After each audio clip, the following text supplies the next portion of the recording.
Puji Tuhan, Shalom saudara-saudari yang dikasihi Tuhan. Berjumpa kembali dalam program Panggilan Iman. Saya percaya kita yang setia mendengarkan tentang pertumbuhan iman kita pasti diberkati. Dan saya akan melanjutkan episode yang kedua mengenai iman harus pede. Percaya Dia, Tuhan Yesus Kristus. Dia sanggup mengasihi kita apapun kondisi kita. Dan saudara yang belum mendengarkan episode yang ke-1, silakan klik channel Henry Indrawan ini supaya kita sama-sama diberkati, dikuatkan iman kita, dan kita punya pengharapan. Sebelumnya, untuk mendengar renungan yang singkat, terlebih dahulu kita berdoa. Haleluya. Tuhan Yesus, terima kasih kami mengangkat tangan kami mengandalkan Engkau. Allah yang hidup, Roh Kudus, kami perlu Engkau berikan hikmat, pengertian, pewahyuan yang berasal dari Allah sendiri. Allah yang tidak terbatas dengan waktu dan ruang manusia.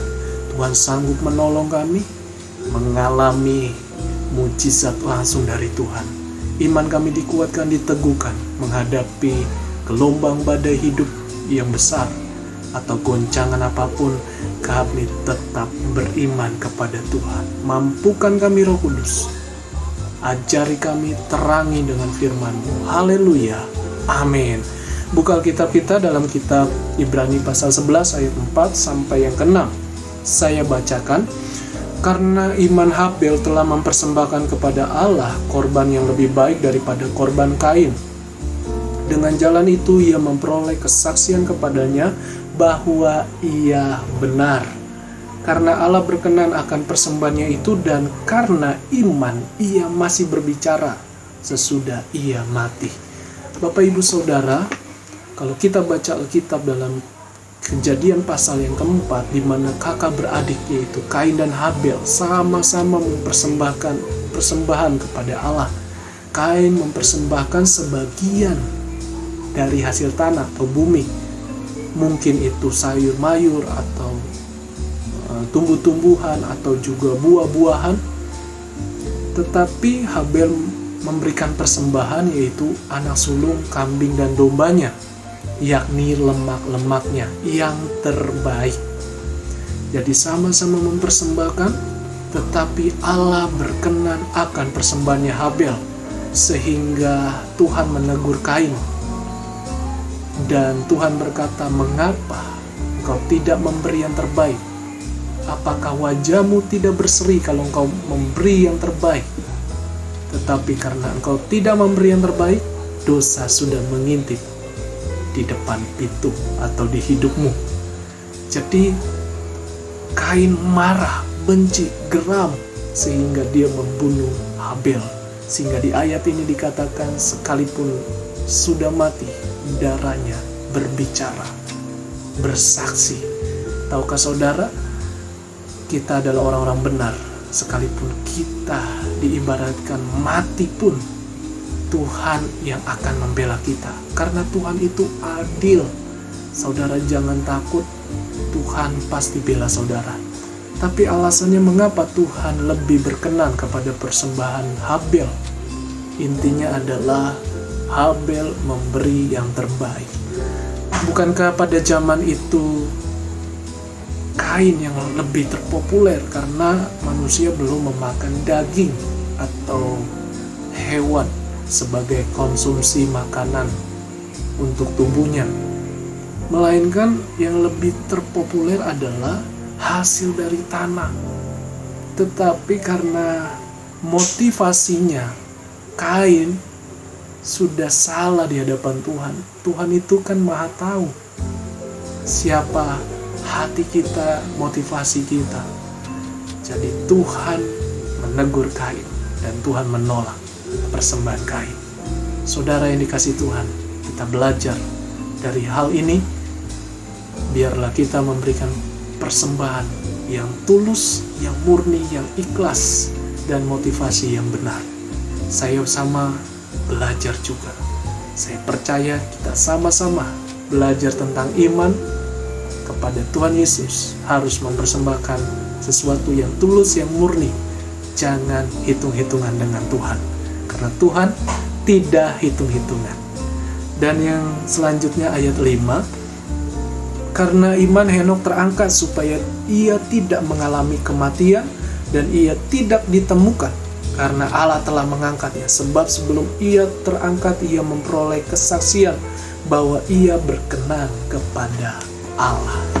Wow, Henokh tidak mengalami kematian, Tuhan langsung angkat dia. Sebab Henokh dikenal dengan bergaul dengan Allah. Penting saudara kita mau bergaul dengan Allah. Bagaimana caranya? Hidup berdasarkan firman. Sebesar apapun penderitaan, pergumulan yang kita hadapi, hidupi firman. Kita percaya bahwa firman itulah yang menguatkan kita, menjaga kita. Tetaplah setia. Dari hal ini Henokh tetap setia. Dia tidak ikut dengan arus duniawi yang hanya memberikan kenikmatan sementara. Bukan anti dengan berkat Tuhan, tetapi dia tidak ikut dalam arus duniawi. Hari-hari ini kita diajarkan jangan sampai iman kita terbawa arus duniawi. Jadi saudara, Henokh bergaul erat dengan Allah sehingga Tuhan mengangkatnya dan memakai tubuh kemuliaannya. Seperti Nabi Elia, sama halnya. Kedua Nabi Tuhan atau hamba Tuhan ini sama-sama diangkat Tuhan dalam tubuh. Tetapi kita percaya tubuh sorga adalah tubuh kemuliaan.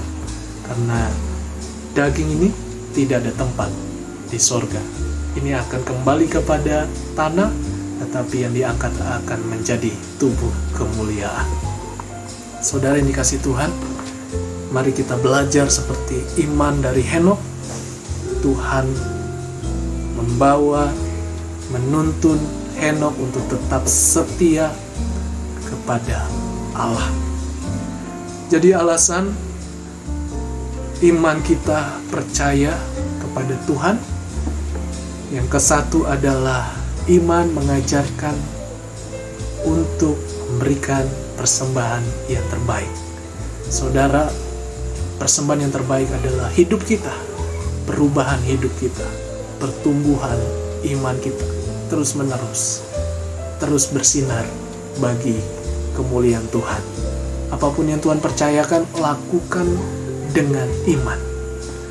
Dan kita belajar memberikan hati yang tulus, tidak hitung-hitungan. Sekalipun kelihatannya rugi, sekalipun kau sudah mencucurkan air mata, karena iman perlu juga ada perjuangan. Air mata, bertahun-tahun kita berdoa, kita melangkah, kita berjuang. Dan saya percaya selama kita menyenangkan Tuhan, berkenan di hadapan Tuhan, Tuhan akan menyatakan kemuliaannya indah pada waktunya. Jadi saudara, mari kita hidup di dalam iman kepada Tuhan. Dan hal yang kedua, yaitu iman dari Henokh. Mari kita selalu tetap setia, yaitu iman membawa untuk tetap setia berapapun harganya. Yang tadi saya sudah katakan, sekalipun berat, sekalipun kau menderita saat ini, Tuhan tidak tinggal diam.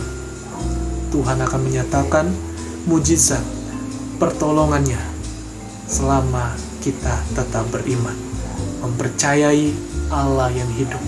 Sebab hidup kita tidak terbatas dengan apa yang kita lihat, tetapi Tuhan akan membuktikan pertolongannya terhadap iman kita, karena Dia tanpa batas. Dia Allah yang hidup, Allah yang sanggup melakukan apapun, sebesar apapun kesulitan yang kita hadapi. Bersama Yesus selalu ada mujizat jalan keluar, dan kita tetap beriman. Jadi saudara yang dikasihi Tuhan, milikilah iman. Tuhan perhitungkan imanmu yang sebesar biji sesawi, tapi Tuhan lebih lagi melihat besar imanmu bagi Tuhan. Mintalah dan selalu tetap mengandalkan Roh Kudus. Itu saja yang saya bisa bagikan.